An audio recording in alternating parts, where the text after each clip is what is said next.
सुहेल, जी एहसान भाई, गुड कैसे हैं इवनिंग, आप? क्या हाल है? Good evening, good evening. सब खैर खैरियत है। हैप्पी आपको थैंक्सगिविंग। आपको भी, आपको भी। खा पी के हाउ बैठे हैं। How how was the Turkey? Pretty good, अच्छा। एज हाँ, usual. It was a nuclear small Turkey जिसमें तकरीबन 2/3 अभी फ्रीजर में पड़ी है, so we couldn't finish. So anyway, तो आज हम थोड़ी सी मुख्तलिफ किताब रिव्यू करने जा रहे हैं अपने इस बुक रिव्यू में। तो सुहेल, आप थोड़ा सा इसका एक बैकग्राउंड दें तो फिर हाँ, हम लोग एहसान कुछ अरसे पहले, फिर रिमेम्बर, हम लोग कुछ अरसे पहले बात कर रहे थे हम्म, कि सारी दुनिया में, हम्म, स्पेशली यूनाइटेड स्टेट्स में, जो सियासतदान होते हैं वो अपनी हेल्थ केयर पॉलिसी को, और अमेरिका में हेल्थ केयर पॉलिसी को बड़ा कॉम्प्लिकेट करके प्रेजेंट करते हैं, एज इफ कि पता नहीं कितनी क्या चीज होगी। हम्म, एक तो ये बात। दूसरी बात ये कि अभी रिसेंटली इलेक्शंस होके गए हैं और सब लोगों ने अपनी अपनी हेल्थ केयर पॉलिसीज पे बात की, और सबसे ज्यादा डेमोक्रेट्स ने बात की है हेल्थ केयर पॉलिसीज पे, अपनी पॉलिसी पे। तो हम लोगों ने सोचा कि इस दफा क्यों ना हम पोस्ट इलेक्शन एक ऐसी किताब को डिस्कस करें कि जिसका हेल्थ केयर पॉलिसी से ताल्लुक हो। इज़ाकाइल इमैनुअल की बहुत खूबसूरत किताब, जिन्होंने बहुत आसान करके हेल्थ केयर पॉलिसी को के बीच में से किंग्स निकाले हैं, और हम लोगों को भी समझने के लिए चीजें आसान होंगी। मुझे लगता है ये इस किस्म की जो किताब है वो ना सिर्फ हेल्थ केयर पॉलिसी मेकर्स के लिए है और डॉक्टर्स के लिए, बल्कि हर इंसान जो कभी ना कभी अपनी जिंदगी में पेशेंट जिसने बनना है, उन सब के लिए किताब बड़ी इफेक्टिव होगी। तो ऐसा ये किताब आप देख रहे हैं, टाइटल इसका Which country has world's best healthcare is written by Ezekiel Emanuel. इनका मैं थोड़ा सा इंट्रोडक्शन बताऊं तो Ezekiel Emanuel is the vice provost for global initiatives, Diane Levy and Robert Levy University professor and co-director of the Healthcare Transformation Institute at the University of Pennsylvania. इसके अलावा he has served as special advisor to Director General World Health Organization, and from January 2009 to January 2011 he served as special advisor for health policy to the director of the Office of Management, OMB, White House. And उससे पहले 1997 से 2011 he was the chair of the Department of Bioethics at the National Institute of Health, and he's basically an oncologist, specialized in breast cancer. So he's an oncologist, and he's also very steeped in health quality and health systems. He's published 300 articles, scientific as well as in lay press. He's a very good writer, so he received a lot of awards and prizes, and he's received prizes for medical ethics. So इनका एक खास band है, and he was one of the major proponents behind the Affordable Care Act, Obamacare जिसको बोलते हैं. So he has that background. तो उस background को सामने रखते हुए इन्होंने कुछ मुल्क जो इंडस्ट्रियलाइज कंट्रीज जिनको हम कहते हैं, उनका एक तकाबुली जायजा लिया है, एक कंपैरिजन लिया है, और उसमें तकरीबन 12-13 ममालिक हैं, सब इंडस्ट्रियलाइज ममालिक. उसमें ज़्यादातर यूरोप है, United states, Canada of course, Australia है, इसके अलावा जो नॉन वेस्टर्न कंट्रीज हैं उसमें उन्होंने चाइना लिया है और ताइवान लिया है. इन मुल्कों को उन्होंने कंपेयर किया है, उन्होंने कुछ पैरामीटर्स बताए हैं. पहले उन्होंने हिस्ट्री बताई है हेल्थ केयर की इवोल्यूशन की, कि हर मुल्क में हेल्थ केयर कैसे इवॉल्व हुआ, और उसके बाद उसके क्या कंपोनेंट्स हैं, उसकी फाइनेंसिंग कहाँ से होती है, कहाँ पे इंश्योरेंस सिस्टम है, कहाँ पे पब्लिक सेक्टर टैक्स के पैसों से काम होता है, कहाँ पे कोई और फंडिंग का तरीका है. वो उन सबको उन्होंने कंपेयर किया है. फिर उसमें उन्होंने ये कवरेज को कंपेयर किया है कि कौन सा हेल्थ केयर सिस्टम क्या कवर करता है, किस एक्सटेंट तक कवर करता है, और कितना इफेक्टिव है उसका कवरेज, कितने लोग उससे फ़ायदा उठाते हैं, वो चीज़ दी इन्होंने. फिर उन्होंने मुख्तलिफ उसकी क्वालिटी के हवाले से कुछ पैरामीटर्स दिए हैं कि एक्सेस कितनी जल्दी हो जाता है, कितना उसमें रेगुलेशन का कितना रोल है, और कितना पर कैपिटा लोग खर्च करते हैं to get the same quality of health care, कि उस एक्सपेंडिचर को भी कंपेयर किया. तो वो बड़ा इंटरेस्टिंग तरीके से इन्होंने लेके चले इसमें, और जैसे हम बात आगे करेंगे. तो how about you start with the first part where he talks about primarily North America, but United States, क्योंकि दायरा हमारा इस वक्त term of reference US है. तो how about you start with that? जी जरूर. एक चीज और ऐड करूं एहसान के, ऐसे कहा Emanuel is the chair of public health policy department at the UPenn. तो बड़ा heavyweight multidisciplinary he's a well accomplished man and he's young, he's in his 50s. बिल्कुल बिल्कुल बिल्कुल.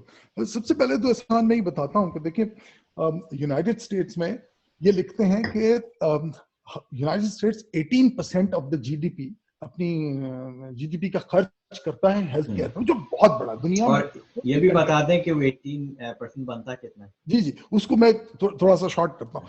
तो देखिए कि सबसे पहले तो कि 18% इस वक्त दुनिया में कोई भी कंट्री नहीं है जो 18% अपने लोगों के लिए हेल्थ केयर पे खर्च कर रही है. ये इन्होंने सबसे पहले इस चीज को आइडेंटिफाई किया कि जो दुनिया में जब इन्होंने ये जब रैंकिंग की ना कि कौन सी कंट्री किससे अच्छी है और कौन सी कंट्री किससे खराब है, तो उनको 2-3 झटके लगे. एक झटका तो उनको ये लगा कि हम सबसे ज्यादा पैसा खर्च कर रहे हैं इस पे. दूसरा झटका ये लगा कि हम पहले नंबर पे नहीं है. तीसरा झटका इन्हें ये लगा कि हम पहले 10 नंबर में भी नहीं है. तो वो जो झटके पे झटके लगे ना इनको ये देखते देखते रिजल्ट्स में, तो इन्होंने बड़ी सारी चीजें इससे कंक्लूड की.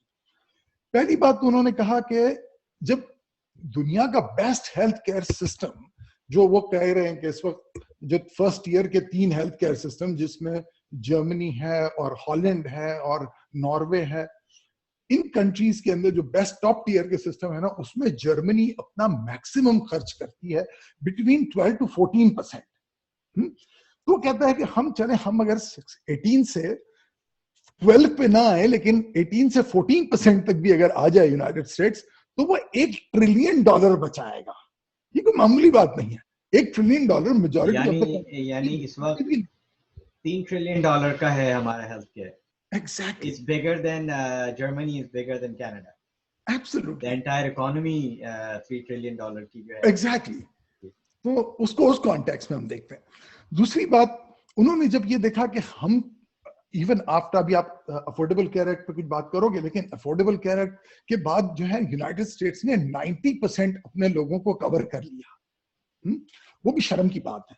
शर्म की बात इस तरह है कि ये जो यूनिवर्सल कवरेज का सबसे पहला आइडिया ना ग्रेट ब्रिटेन के दिमाग में आया था आफ्टर वर्ल्ड वॉर 2. उन्होंने आफ्टर वर्ल्ड वॉर 2 अब तक वो आके 99% वो कवर कर चुके हैं. एक चीज जो बड़ी सरप्राइजिंग थी मेरे लिए वो ये है कि जब मैंने देखा कि ताइवान ने ईयर 1985 में 99% लोगों को कवर कर दिया, और फ्रांस जैसी कंट्री ने ईयर 2000 में अपने लोगों को कवर कर दिया. हम अभी तक वहां नहीं पहुंचे. After affordable care act America में 90%, रफली 90% लोग जो है वो कवर हुए, जो बहुत बड़ी बात है. अमेरिका की हिस्ट्री में कभी इस तरह कवर नहीं हुआ. वो कह रहे हैं कि 2 मेजर प्रॉब्लम्स हैं जो वो प्रॉब्लम्स आइडेंटिफाई करते हैं ना. एक तो कहते हैं कि वो सर्विस डिलीवरी में और जो सर्विस कॉस्ट इसकी इतनी ज्यादा है जो दुनिया में अनहर्ड ऑफ है. अमेरिका की सर्विस कॉस्ट, आप यकीन करें एहसान, के पूरे वेस्टर्न यूरोप की सर्विस कॉस्ट से ज्यादा पड़ रही है. तो बेईमानी है. सही. दूसरी बात वो कह रहे हैं कि एक ना ड्रग का कॉस्ट बड़ा अजीब सा चल रहा है. तो मैं ये 2 बातों के ऊपर बात करूंगा. एक तो सर्विस कॉस्ट कैसे ठीक करें, और दूसरा ड्रग्स का क्या करें. मेरा ख्याल है आप फार्मास्यूटिकल प्राइसेस की बात कर रहे हैं. जी, फार्मास्यूटिकल की बात. जी, क्योंकि वो फूड एंड ड्रग एडमिनिस्ट्रेशन में ड्रग्स बोलते हैं ना, इसलिए मैंने नहीं, वो प्राइसिंग का इशू है जो I think you want to address that. तो एक तो ये है कि अमेरिका में ना सब तरह के सिस्टम एग्जिस्ट करते हैं. इसमें वो सोशलाइज सिस्टम भी है, जैसे कि नहीं होता है वो हमारा स्टेट सिस्टम और वीएस सिस्टम और काउंटी सिस्टम, ये सब चीजें हैं. दूसरा, फी फॉर सर्विस मेडिकेयर भी है हमारे पास, जैसा कि कनाडा और नॉर्वे में है. उसके बाद हमारे पास governmental insurance with some kind of supplemental coverage, जैसा फ्रांस में है वैसा भी कर रहे हैं. वो फ्रांस में जो है उस सिस्टम के अंदर कोपे बहुत ज्यादा है, वो एक प्रॉब्लम है उसका. तीसरा जो सिस्टम है वो ये जो एक्सचेंज मेडिकेयर एडवांटेज सिस्टम है, ये हमारे पास है, जो जर्मनी जैसा है, जर्मनी और हॉलैंड के जैसा एक्सचेंज मेडिकेयर एडवांटेज है. मैं उसमें एक लाइन बोलूंगा कि एक्सचेंज मेडिकेयर एडवांटेज सिस्टम क्या है.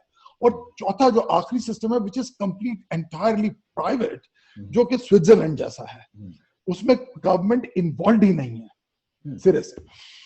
तो अब जो एक्सचेंज मेडिकेयर एडवांटेज सिस्टम है ना, वही कह रहे हैं कि उसको ले आओ, बाकी जितने भी सिस्टम्स हैं उसको सबकी छुट्टी कर दो, सबको अंडर वन अम्ब्रेला ले आओ, सबको एक इलेक्ट्रॉनिक मेडिकल सिस्टम के अंदर में ले आओ, सबकी एक पेमेंट सिस्टम और हर एक का नेटवर्क ऑफ प्रोवाइडिंग सबका एक हो जाए। उसमें ये होगा कि जैसे जो टैक्स पेयर है वो अपना पैसा पे करता है गवर्नमेंट को, और गवर्नमेंट हर इंसान को एक सिकनेस कार्ड ऑफर करती है। उस सिकनेस कार्ड से आप इंश्योरेंस कंपनी के पास जाके अपना इंश्योरेंस खरीद लेते हो। इंपॉर्टेंट चीज ये है कि ये कह रहे हैं कि इंश्योरेंस को साफ ना करो, इंश्योरेंस को रहने दो। एक तो ये चीज हो गई। दूसरी बात वो कहते हैं कि यूनाइटेड स्टेट्स में, थोड़ा सा इसके अगर मैं बैक ट्रैक करूं तो आपको बताऊंगा कि यूनाइटेड किंगडम में एक पेशेंट के ऊपर, एक आदमी के ऊपर उनकी जो गवर्नमेंट है वो $4,000 US डॉलर खर्च करती है। यूनाइटेड स्टेट्स जो है वो $14,000 US डॉलर खर्च कर रहा है। वो 250% तो ज्यादा है, मगर इसकी क्वालिटी को 250% ज्यादा नहीं है। बिल्कुल। तो एक तो ये जो खिचड़ी जो पकी है, हौच पौच हुआ है, 5 किस्म के 6 किस्म के सिस्टम एक साथ चल रहे हैं, वो कह रहे हैं इसको एक कर दो। दूसरी चीज वो ये कह रहे हैं ऐसा कि उसकी भी उन्होंने हिस्ट्री बताई है कि ये तरह इवॉल्व हुआ क्यों है, वो पढ़ने से ताल्लुक रखती है। आई थिंक बिल्कुल वर्थ रीडिंग है।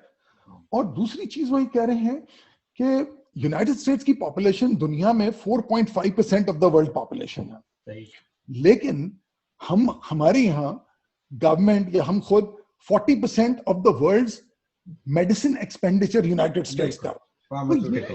तो उसको देखा तो उन्होंने कहा कि भाई ये पहली कंट्री है जो एफडीए, जहां एफडीए ड्रग प्राइस को रेगुलेट ही नहीं करता। यहाँ फ्री मार्केट नहीं, लेकिन उसमें आसान ऐसा है कि ये फार्मास्यूटिकल कंपनी और इंश्योरेंस कंपनियों का फ्री हैंड है, खासतौर पर फार्मास्यूटिकल, क्योंकि it's not illegal for a company to increase the price 70%, 70 times, 700 times. It may be unethical, it may be heartless, but not illegal. ये जो केस हुआ था पिछले दिनों, जो एक कैंसर ड्रग्स का 70 times प्राइस, नॉट 70%, 70 times बढ़ा दी गई थी। तो साहब केस भुगत रहे हैं इसका काफी बड़ा। तो legally he was able to do that because there is no law which legally it's okay, ethically or morally questionable है। अच्छा, दूसरी बात ये कहते हैं कि अगर थोड़ा सा हम उसकी पॉलिटिक्स पे आए ना, कि किसकी पॉलिटिक्स क्या है अमेरिका में, हेल्थ केयर पॉलिसीज किस तरह।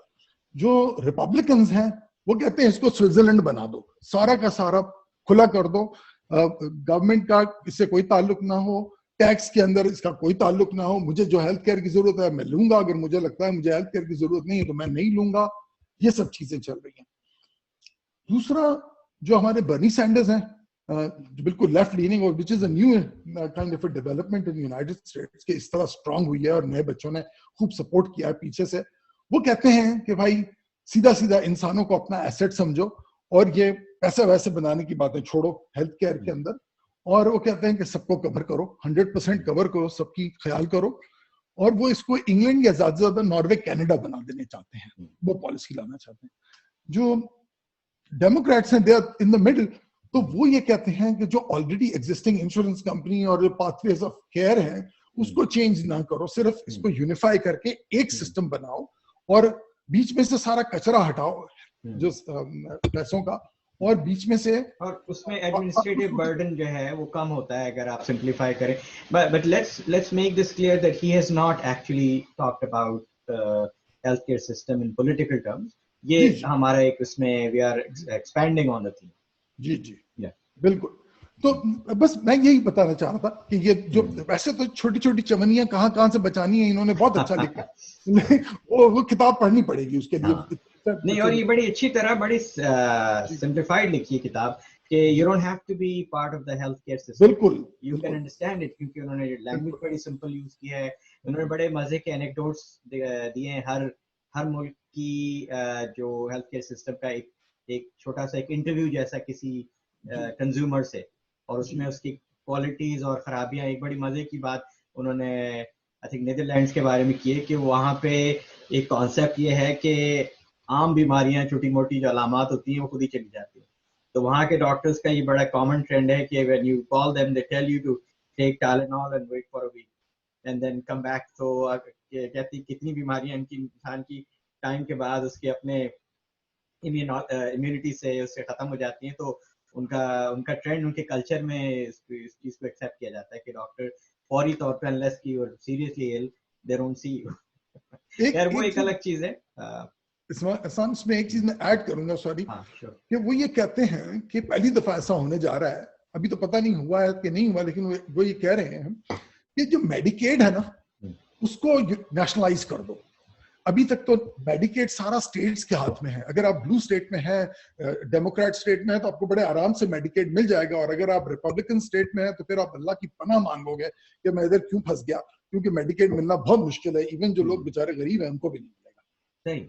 तो ये दो प्रॉब्लम। इस डिस्कशन को थोड़ा सा आगे बढ़ाते and try to keep things balanced and not necessarily get into the politics of things, but chunke he was deeply involved in the Affordable Care Act or AKA Obama Care, तो उसमें इन्होंने जो बातें की हैं, एक तो ये पहली बात कि जिस वक्त हेल्थ एक्सचेंजेस स्टार्ट हुए और लोगों ने सब्सक्राइब करना शुरू किया अफोर्डेबल केयर एक्ट, वो प्लैटिनम, गोल्ड, सिल्वर प्लान जो भी थे, ब्रॉन्ज प्लान जो भी, तो उसमें पहले ही 2 साल के अंदर अंदर there were almost 22 million new people who join, so that raised the health care coverage from 85% to 9%, क्योंकि अमेरिका की जाहिर पॉपुलेशन इतनी ज़्यादा है कि 20 मिलियन मिलाने के बाद भी वो नंबर बहुत अच्छा। उसमें बहुत सारे फैक्टर्स में 10 सेक्शंस हैं अफोर्डेबल केयर, उसमें एक सेक्शन था जो कि जिस वक्त अफोर्डेबल केयर एक्ट पास हुआ है वो रिपब्लिकन्स की रेजिस्टेंस की वजह से it was deleted, which was to have a public care option. उसका मतलब ये था कि पब्लिक सेक्टर में एक इंश्योरेंस कंपनी एग्जिस्ट करेगी, चाहे वो मेडिकेयर के नाम से हो या स्टेट बेस्ड जो मेडिकेयर, लेकिन वो compete करेगी प्राइवेट इंश्योरेंस कंपनी से। This will allow the rates to be brought down, क्योंकि वो एक पब्लिक सेक्टर जो ऑप्शन होगा वो जाहिर है वो इतना प्रॉफिट ओरिएंटेड नहीं होगा और उसको उसमें चीप रखना आसान होगा, तो वो ऑप्शन निकाल दिया गया था, इसलिए कि उसके साथ उसको एक्ट को पास करना बहुत मुश्किल था। वो that would have been an important thing. The other thing was there was a clause of the individual mandate जो अभी ट्रम्प साहब ने एग्जीक्यूटिव ऑर्डर के जरिए खत्म किया है। उसका मकसद ये था कि अगर आप नहीं लेंगे तो यू विल हैव टू पे अ फाइन। तो ये बेसिकली कॉन्स्टिट्यूशनली उन्होंने एक आर्ग्यू किया मुखालफिन ने कि ये आप किसी को कोई चीज मैंडेट नहीं कर सकते, this is a free country. तो अगर somebody doesn't like healthcare then or doesn't think he needs healthcare, you can't punish them for not wanting it. Individual mandate का मतलब ये था कि अगर आपने नहीं लिया तो you have to pay a penalty, और बाज केसेस में वो पेनल्टी प्रीमियम से कम थी। तो बहुत से लोगों ने कहा कि अच्छा भाई मैं पेनल्टी दे देता हूँ, प्रीमियम तो बच जाएगा मेरा। प्रॉब्लम उससे क्या होती है कि अगर आप सब लोग इंश्योरेंस, जिस तरह गाड़ी की इंश्योरेंस होती है, आपको गाड़ी डीलरशिप से निकालते वक्त इंश्योरेंस चाहिए होती है, आप you can not take the car out, इसलिए हर एक के पास इंश्योरेंस होती है कि जो रिस्क है वो इवन आउट हो जाती है। अगर आप सब लोग इंश्योर्ड होते हैं तो risk evens out, premiums come down, because सिर्फ अगर वो आदमी इंश्योरेंस ले जिसको लगता है कि शायद मुझे कुछ हो जाएगा अगले 2-4 सालों में, तो आप इंश्योरेंस का खर्चा बहुत बढ़ जाएगा यार, उन्हें बहुत पे करना पड़ेगा। अगर हेल्दी लोग नहीं होंगे उसके अंदर, पूल के अंदर जो प्रीमियम पे कर रहे हैं, तो जो खाली सिक लोग हैं वो रह जाएंगे। तो वो बायस सब्सक्रिप्शन है, बायस सिलेक्शन कहलाता है उसमें। इसीलिए ये लोग विंडो देते हैं, ये जो नवंबर में जब ये ओपन एनरोलमेंट होती है, उसका मकसद यही होता है कि अगर सारा साल एनरोलमेंट करेंगे तो लोग उसी वक्त इंश्योर करेंगे अपने आप को जब उन्हें लगेगा कि उन्हें कुछ होने जा रहा है या हो सकता है या वो हाई रिस्क है। तो वो एक विंडो देते हैं नवंबर से लेकर जनवरी तक का कि जिसमें सब लोग एनरोल हो जाते हैं, then unless there is something and, और इसके अलावा अगर आप एनरोल करेंगे तो वो आपको प्रीमियम ज्यादा बनता है आपका, आप यू हैव टू हैव, फिर वो प्री एग्जिस्टिंग कंडीशन का इशू था, वो लकीली सबने उसको यूनानिमसली एग्री किया कि हाँ वो एक बहुत ही जालिमाना शर्त थी कि ये अगर आपको डायबिटीज है या आपका खुदा न खास्ता कोई कैंसर की हिस्ट्री है कि तो आपको कोई इंश्योर ही नहीं कर, या इंश्योर करते थे तो इतना हाई प्रीमियम था कि वो आप अफोर्ड ही नहीं कर सकते, तो आप बीमार हो के तो आप फंस गए, आपकी किस्मत खराब है। तो ये एक बड़ा ही गलत और अनएथिकल सिस्टम था। तो उसको तो खैर एक अच्छी बात ये हुई कि उसमें कंसेंसस था और तमाम लोगों ने उसको एग्री किया। उसमें ओबामा केयर में जो बड़ी अच्छी चीज हुई ना, वो उन्होंने बच्चों के लिए काफी इसमें लेवरेज डाल दी कि 26 साल की एज तक लोग कवर्ड होंगे। और ये तो कह रहे हैं जो जीक इमैनुअल जो है वो ये कह रहे हैं कि हम चाहते हैं कि पेरेंट्स के ऊपर, फैमिली के ऊपर बच्चों की केयर का बर्डन पड़े ही नहीं, सारे बच्चे 26 साल की एज तक कवर कर दो, सबकी मदद। सही। और जाहिर है जब आप एक यूनिवर्सल हेल्थ केयर का सिस्टम होता है तो आपके लिए जॉब चेंज करना और इन्वेस्टमेंट करना, आप अपनी बिजनेस स्टार्ट करना चाहते हैं, यू डोंट वरी अबाउट कि भाई मेरे पास हेल्थ केयर नहीं तो मैं ऐसी जॉब में लगा रहा हूँ किसी तरीके से, मेरी हेल्थ केयर तो चल रही है। मूव करना मुश्किल हो जाता है, लोग मूव नहीं करते, ये सारी चीज़ें हेल्थ केयर होने से आसान हो जाता है कि अगर आपके पास हेल्थ केयर हो, फिर एम्प्लॉयर के ऊपर बर्डन नहीं पड़ता कि he doesn't have to buy insurance because there is health care available either in the form of जैसे कैनेडियन सिस्टम है या ब्रिटिश, या जो ये कह रहे हैं कि एक अफोर्डेबल पब्लिक ऑप्शन जो है वो अवेलेबल हो, ताकि जो किसी ऐसी जॉब में है, इस तरह के काम में है, सेल्फ एम्प्लॉयड है, जो कि प्राइवेट इंश्योरेंस नहीं अफोर्ड कर सकता, वो पब्लिक ऑप्शन यूज कर ले। उन्होंने ये कहा है कि पब्लिक ऑप्शन का जो मोस्ट नेचुरल जो है वो यही है कि मेडिकेयर को एक्सपैंड किया जाए, क्योंकि मेडिकेयर सबसे ज्यादा रोबस्ट और क्या कहते हैं कि एडमिनिस्ट्रेटिवली भी उसके पास, उनके पास पैरामीटर्स भी हैं, क्वालिटी मेट्रिक्स भी हैं, all those things, so they that can be expanded to cover everybody or offer an option to buy for people who are not yet Medicare age to buy Medicare commercially at a very low cost. So ये एक option उन्होंने दिया है, जिससे उन्होंने कहा है कि वो आपका जो फ्री मार्केट का जो कॉन्सेप्ट है वो भी रहेगा, और it will be easier for most people to tag along. Anyway, थोड़ा सा इसको आगे बढ़ाते मेंटल हेल्थ के हवाले से। तो मेंटल हेल्थ पे उन्होंने, चूंकि मेरा और आपका दोनों का मेंटल हेल्थ से ताल्लुक है, मेंटल हेल्थ दुनिया में हर जगह सबसे बॉटम पे होती है। कहते हैं जब बटने लगती है मिठाई तो लाइन में सबसे पीछे मेंटल हेल्थ ही होती है।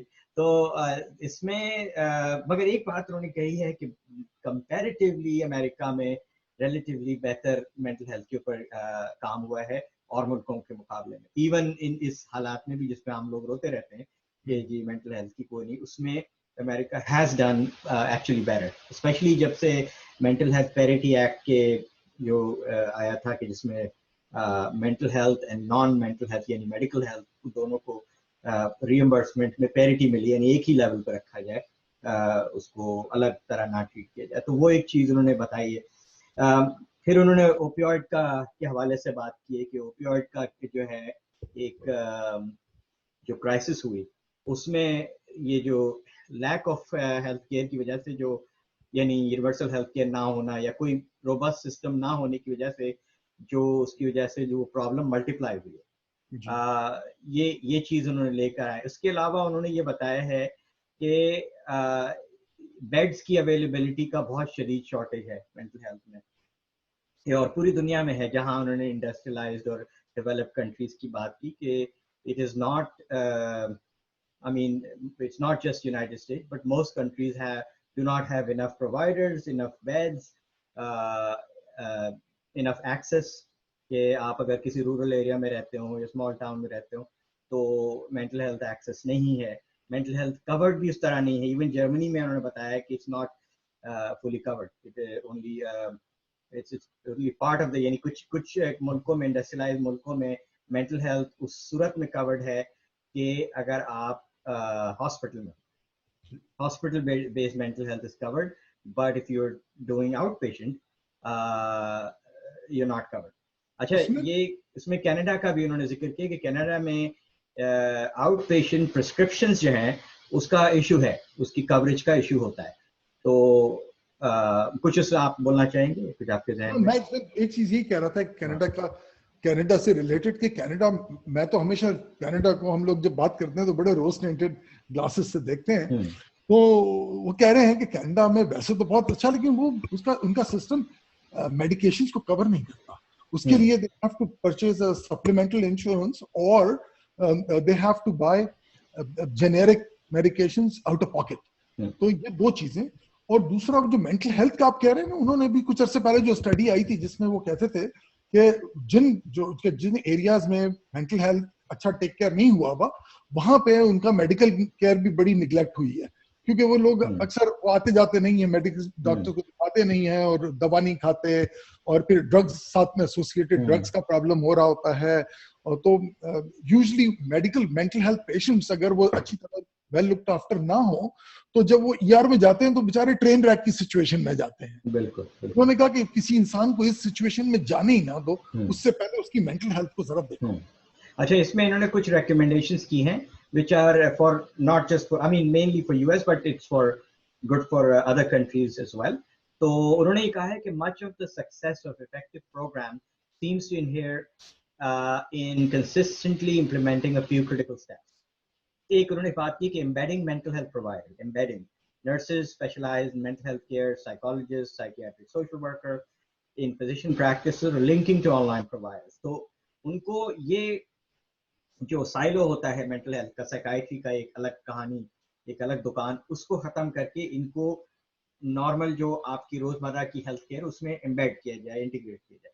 दूसरे, routinely screening patients for common things, depression, anxiety, इसको रूटीन, जिस तरह हम प्राइमरी केयर में एक्स एंड पेन्स का पूछते हैं कि कहीं बॉडी एक्स तो नहीं हो रहा है, कहीं हेडेक तो नहीं है, उसमें डिप्रेशन एंजाइटी को भी कवर करें, ताकि उसमें अगर किसी किस्म का कोई ऐसा सिम्टम है तो वो कैच हो सके, उसको फिर एस्केलेट किया जा सके।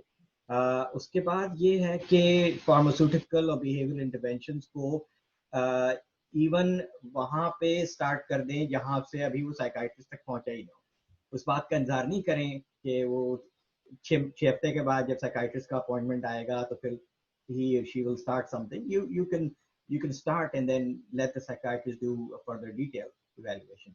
इस तरीके से उनकी जो इम्प्रूवमेंट है उसको मॉनिटर करने का कोई तरीका होना चाहिए, क्योंकि एक दफ़ा प्राइमरी केयर ने रेफर कर दिया, उसके बाद वो साइकाइट्रिस्ट बेबी, अब प्राइमरी केयर वाले को कहता है कि भाई वो तो दिखा रहा है साइकाइट्रिस्ट को या थेरेपिस्ट के पास जा रहा है, तो फिर व्हाई शुड आई बॉदर कि कैसा चल रहा है, दवा ले रहे हो नहीं ले रहे हो। वो बंदा प्राइमरी केयर वाले के पास ज्यादा जाएगा क्योंकि वो उसका फैमिली डॉक्टर है। तो उसको मॉनिटर करना या तो कोई ऑब्जेक्टिव मेजर यूज करके, कोई रेटिंग स्केल यूज करके, या जस्ट क्लिनिकल असेसमेंट कि हाँ भाई ये जो भी तुम कर रहे हो इलाज वो कुछ फर्क भी पड़ रहा है या एक ऐसे ही मामला चल रहा है। तो ये चीज उन्होंने बताई है। उन्होंने कहा है कि छोटे छोटे चेंजेस हैं और इससे बहुत लॉन्ग टर्म इफेक्ट्स होंगे। और इलेक्ट्रॉनिक हेल्थ रिकॉर्ड्स का उन्होंने कहा है, अच्छा मजे की बात, ये किताब में 2-3 जगह लिखा है कि इलेक्ट्रॉनिक हेल्थ रिकॉर्ड जो है चीज तो बहुत अच्छी है, आप भी यूज कर रहे हैं, मैं भी, लेकिन it was originally designed for billing, it was not designed for patient care, it was not designed for research, it was designed for billing. तो they do that very well, लेकिन उसको ये अपग्रेड करने की जरूरत है कि they should be able to provide the help that they, यानी कई मिलियन का इन्वेस्टमेंट होता है इलेक्ट्रॉनिक हेल्थ रिकॉर्ड को इंस्टॉल करने में। आप देखें एपिक जो है, इट्स सेवरल $million थिंग। तो ये उन्होंने वो की है। ड्रग प्राइसेस के बारे में मेरे ख्याल आपने भी कहा, उन्होंने एक लेसन नंबर 6 के नाम है यहाँ पे कि ये, मैं सिर्फ उसका टाइटल बता, United State needs to join the rest of the world in regulating drug prices. उसमें उन्होंने कई चीजें दी हैं। अगर do you want to say something, you want me to? नहीं, ओके। उन्होंने कई चीजें की हैं, उसमें एक चीज जो उन्होंने की है वो ये, इसमें रेफरेंस प्राइसिंग का जो होता है कि फर्ज करें आप किसी को कोई मेडिसिन प्रिस्क्राइब करते हैं, let's suppose we talking about Prozac, fluoxetine की रेफरेंस प्राइस, जेनेरिक फ्लुऑक्सिटीन की रेफरेंस प्राइस एक क्या है उस मुल्क में, उस प्राइस को इंडेक्स प्राइस बना के किसी भी एंटी डिप्रेसेंट जो के बाद में आती है या नहीं, उसको आप उस रेफरेंस प्राइस से आप जोड़ेंगे, आप कहेंगे कि ये रेफरेंस प्राइस है, आप इससे 20% कर सकते हैं, 15% कर सकते हैं, 30%, but you cannot have 100% more than the what is available as the first line antidepressant. तो कोई भी इंडेक्स फार्मास्यूटिकल प्रोडक्ट उस पर्टिकुलर इंडिकेशन के लिए उसको रेफरेंस प्राइस के तौर पे यूज करें, तो ये एक तरीका है रेगुलेट करने का, which is much more practical बनिस्बत इसके कि आप जबरदस्ती प्राइस लिस्ट शो करें, इशू करें और कहें कंपनीज को जी आपको यही प्राइस देनी है। तो उससे प्रॉब्लम क्या होती है कि फिर then pharmaceutical company start to kind of divest. और ये चीज इन्होंने कही है कि इससे ये जिन मुल्कों में किया है वहां पे बहुत ज्यादा फायदा नहीं हुआ है। दूसरी एक जो उन्होंने प्रोवाइड, हॉलैंड में इन्होंने जो एक, नीदरलैंड में जो एक स्ट्रेटजी की थी कि prescribers were incentivized to use generic. They were given bonuses at the end of the year. उसका नुकसान ये हुआ कि प्रोवाइडर्स में से बहुत सारों ने फिर जहां जरूरत थी भी वहां भी उन्होंने वो एवरेज दवा प्रिस्क्राइब कर दी, जहां पे they had to go up a little bit to try something else because they were incentivized. तो वो एक caveat है इस तरह की चीजें करने में. तो some sort of regulation, और इनका ये कहना है कि Medicare is in the best position to do it, क्योंकि Medicare बहरहाल उसका एक अम्ब्रेला हर जगह है पूरे अमेरिका में, तो उसको फेडरल प्रोग्राम है. जी हाँ, फेडरल. इसमें थोड़ा सा चाइना पे आज है, मेरे ख्याल है प्रोग्राम का टाइम भी तकरीबन खत्म हो रहा है. तो चाइना के हवाले से, चाइना भी उन्होंने बात दिया है कि अमेरिका की तरह चाइना भी, जो उन्होंने 2 विनर कंट्रीज हॉलैंड और जर्मनी, नेदरलैंड और जर्मनी, और 2 लूजर कंट्रीज चाइना और यूएस. Different reason. चाइना और यूएस के लोएस्ट परफॉर्मर होने में 2 अलग अलग रीजन है. यूएस का तो मेन मसला उसका जो एडमिनिस्ट्रेटिव जो स्ट्रक्चर है, कॉस्ट बहुत ज्यादा है, उसके हिसाब से क्वालिटी नहीं आ रही है. चाइना का उन्होंने मसला बताया कि चाइना ने एक्सपैंड बहुत किया अपना हेल्थ केयर, लेकिन क्वालिटी का उनके पास कोई मैट्रिक्स नहीं है, कोई उनको मॉनिटर करने का तरीका नहीं है. जब उन्होंने माओ ज़ेडुंग ने शुरू में जब स्टार्ट किया था हेल्थ केयर का, वो बेयरफुट डॉक्टर्स, ये वो उन्होंने बताया कि वो उसमें इतनी हकीकत थी नहीं. उसमें बहुत सारे जो सो कॉल्ड बेयरफुट डॉक्टर्स थे, दे वर ट्रेडिशनल हीलर्स, जो गांव में जैसे इंडिया पाकिस्तान में वेद हकीम होते हैं. ये बेचारे वो लोग थे जिनको गवर्नमेंट ने थोड़ी सी ब्रीफ ट्रेनिंग देकर कहा था कि जाओ गांव में हेल्थ केयर प्रोवाइड करो, क्योंकि उस वक्त और कोई तरीका नहीं था. वो स्ट्रक्चर भी सर्वाइव कर गया 70 साल के बाद, वो भी मौजूद है. अच्छा, एक सेकंड टीयर है, मिडिल टीयर, वो 2.5-3 साल की मेडिकल ट्रेनिंग होती है, जो यूजुअली हाई स्कूल के बाद वो करते हैं. वो एब्रीविएटेड सी एक चीज पढ़ के करके वो they go into the field and then provide primary care. And then there are the regular medical doctors with full 5-6 years, जो भी उनका तरीक़ेकार है, और रेजिडेंसी करना, ये वो. दूसरी बात उन्होंने बताई है कि चाइना का भी जो हेल्थ केयर सिस्टम है बहुत बुरी तरह हॉस्पिटल फोकस है. Hospital is the whole hub of the health care, और उसकी वजह से हेल्थ केयर एक्सेस है नहीं. आप 100 मील ड्राइव करके हॉस्पिटल पहुंचेंगे, बड़े हॉस्पिटल, शंघाई यूनिवर्सिटी हॉस्पिटल, ये जो भी, तो आपकी हेल्थ केयर होगी, वरना फिर वही आपको शॉर्टी सा हेल्थ केयर बर्दाश्त करना होगा. तो ये एक चीज उन्होंने चाइना के लिए की है, लेकिन उन्होंने क्रेडिट भी दिया है कि चाइना ने बहुत कम टाइम में वो अचीव किया है जो बहुत सारे मुल्क 200 साल लगाए, जिन्होंने 150, इन्होंने वो 30-40 साल में, क्योंकि उनकी इकोनॉमी एकदम बढ़ी तो उन्होंने काफी पैसा इन्वेस्ट किया है. बट आई थिंक वो वही बात कि चाइना का एक खास कल्चर है, and they go for the quantity, and they go with the massive changes without any follow up on that. अच्छा, फिर उन्होंने डॉक्टरों की फ्लाइट पे भी बात की चाइना में, कि डॉक्टर्स मेक ऑलमोस्ट लाइक 1/7 जो उनकी एवरेज सैलरीज हैं, और ये 5 years पोस्ट ट्रेनिंग, ये इंटर्न हो रहा है, बच्चे के 4-5 साल जिनको ट्रेनिंग के बाद, वो they make like a 1/6 of what industrialized countries के डॉक्टर्स करते हैं. तो it's very demotivating and demoralising for physicians. So it creates a lot of, और उनके ऊपर गवर्नमेंट का प्रेशर बहुत ज्यादा है, because everybody is employed by the government. तो उसमें करप्शन है. They actually take bribes to see patients early, या उनके प्रोसीजर्स को अर्ली स्केड्यूल करने के लिए. तो ये इनके सिस्टम में ये सारी प्रॉब्लम्स हैं. तो हम भी अक्सर कभी कभी चाइना से बहुत ज़्यादा we get a little bit carried away when we talk about China, especially I think Pakistan से बिलोंग करने वाले जो लोग हैं, जो ओरिजिनली पाकिस्तान में पले बड़े, तो वो ज़ाहिर है पाक चीन दोस्ती का कॉन्सेप्ट है, वो अपनी जगह they have done a good job, इसमें कोई शक नहीं, but there are problems with that. तो वो उसकी वजह से उन्होंने इसको चाइना को एक लूजर एंड पे रखा. मेरे ख्याल है कोरोना के हवाले से आप कुछ कहना चाह रहे थे. हाँ, last thing, just very important remarks कि देखिए, कोरोना के हवाले से लोग अक्सर ये कहते हैं कि अमेरिका में जो इस वक्त जो हालात हुए हैं, it is a health care failure, it's a health care systems failure. जबकि वो उन्होंने बड़ा अच्छा समझाया कि बेसिकली ये कोई हेल्थ केयर का इशू नहीं है, ये पब्लिक हेल्थ केयर पॉलिसी का फेलियर हुआ. इसकी एग्जांपल उन्होंने दी कि वुहान में जब फुल ब्लोन पेंडेमिक हो गया और इतने लोग बेचारे मर गए, तो उसके पड़ोस में बैठा ताइवान, उसके अंदर बड़ी मुश्किल से 500 केसेस हुए और 7 डेथ्स। अमेजिंग है ये बात। उसकी वजह क्या थी?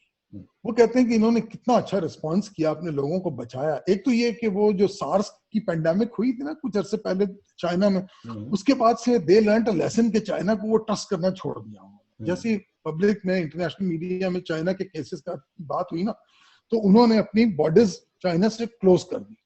नंबर 2 ये था कि उनके पास एक सिस्टम है, पब्लिक एक हेल्थ केयर कार्ड का सिस्टम है कि कोई भी अगर अपने डॉक्टर के पास जाता है विद रेस्पिरेटरी सिम्टम्स या फीवर, तो वो पब्लिक हेल्थ जो सिस्टम है उसके अंदर वो फ्लैग हो जाता है, तो उसको फॉरेन क्वारंटाइन फॉरेन बहुत जल्दी हो जाता है। उसकी वजह से कॉन्टैक्ट ट्रेसिंग पे भी उन्होंने कॉन्टैक्ट ट्रेसिंग बहुत हुई।